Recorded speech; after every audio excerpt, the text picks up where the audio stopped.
Васвас. Шайтан тынымсыз азгырат. Залымдардын болгону бизге сыноо эсептелет. Жок, негизи мусулман, бирок кончундай мусулман деген аталчы. Көпчүлүк айтышат да. Биз намаз окуучулардан болбодук.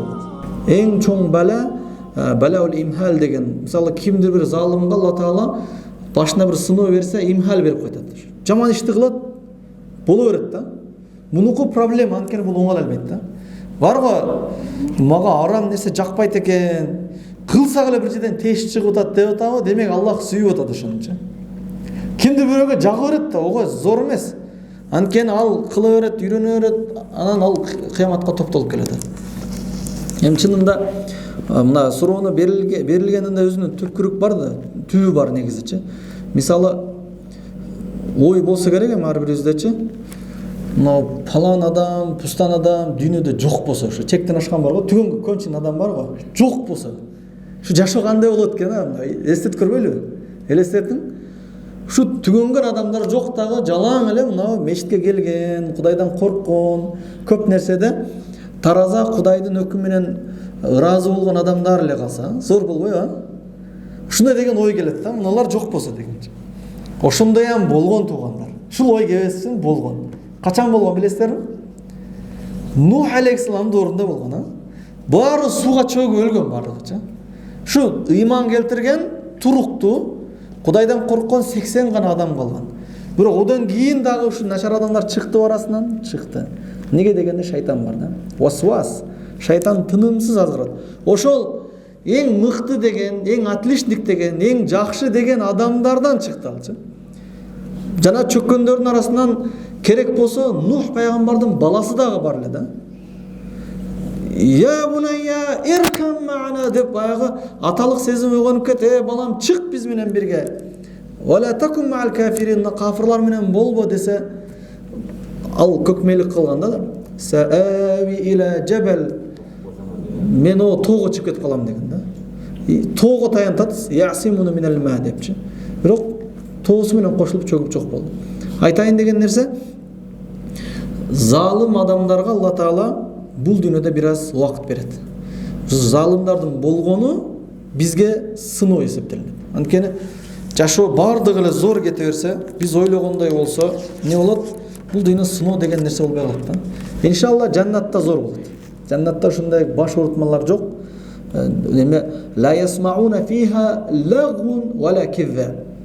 Бейиште жалган дагы такыр укпайсыңар, укпайт бейиш эли. Жана пайдасыз сөз деген укпайт. Лагу деген билесиздер да? Мындай вообще пайдасы жок. Негизи эмес, жалган эмес. Бирок баш оорутма суроолор бирөө сүйлөй берет го. Ошо тутуругу жок сөз дагы болбойт депчи. Ал жакта залым эмес, көп сүйлөгөн адамдар деле болбойт. Кийинки суроо, өзүн мусулман дейт, бирок намаз окуйт. Бул туура. Намаз окуйт, бирок мусулман дейт. Туура элеби, кандай дейсиздер? Туура эмес окула. Жок, негизи мусулман, бирок кончундай мусулман деген аталчы. Түгөп калган мусулман депчи. Анткени намаз динде эң основной нерселер да. Жада калса ыйман менен, мусулман эместин различиясын берип турган нерсе дагы намаз деген. Анткени намаз окуса эмне разницасы бар беркилер мененчи? Экөө чогуу эле иштеп жүрөт, жеп жүрөт, уктайт дегендейчи. Бирок мусулман. Бирок кандай мусулман? Өтө төмөн мусулман. Тозокко түшө турган мусулман. Кыяматта Алла Таала бейишке киргенге убада бербей турган мусулман, через тозок өтө турган мусулман да. Анткени тозок элдери сен кайсы статья менен түштүң, не менен түштүң деп суроо берилет экен ал жерде дагычы. Тозокко түшкөн азапталгандар бири-бирин куду түрмөгө түшкөндөр сурагандайчы, сен кайсы нерсе менен соттолдуң дегендейчи. Кайсы күнүң менен азапталды дегенде қалу лам наку минал муслимин. Алар айтышат, көпчүлүк айтышат да. Биз намаз окуучулардан болбодук. Шу мечитке келип намаз окубадык депчи. Азыр мечитибиз чоң, мына мечитибизчи. Ошондон жамаатыбыз бир чекесинде калып калат атпайбы? Бирок ушул жердеги жителдерибиз, жашаган эл мечиттен кыйла эле көп да, бирокчу.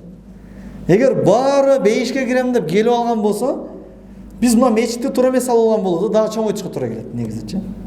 Бирок ошо мечитке келбеген, намаз такыр билбегендер тозокто айтышат. Биз ошондо мынау акалар менен бирге боодук деп айтылат. Бул Куранда айтылган сөз. Бирок ушул нерсени эске алыш керек. Намаз окуган адам резко кафир дегенге болбойт. Анткени Куранда инналлаха ла ягфиру ан юшрака бихи ва ягфиру ма дуна залика лиман яша деген аят бар. Аллах Таала өзүнө шерик кошконду кечирбейт, андан башка бардыгын кечирет деген. Сахih Муслим деген хадис бар. Бир заррачалыктагы амал деп келет да. Амал эми ыйман да ичинде. Ыймандын бөлүгү амал эсептелет. Заррачалык амал кылган адамды да Аллах Таала тозоктон чыгарат. Ушул ихлас ла илаха иллаллах болгондугу себептен. Ол деген сөз Аллах Таала эң эч ким карабаган малды андагы чыгарат. Намаз окуган адамга зарра деп эсептелинбейт. Анын өзүнүн орду бар. Мисалы, жаназа намазы эле Ухуд тоосунда эле чоң эсептелинет. Бир жаназачы, ал эми 5 вакыт намазын соогу билесиздер.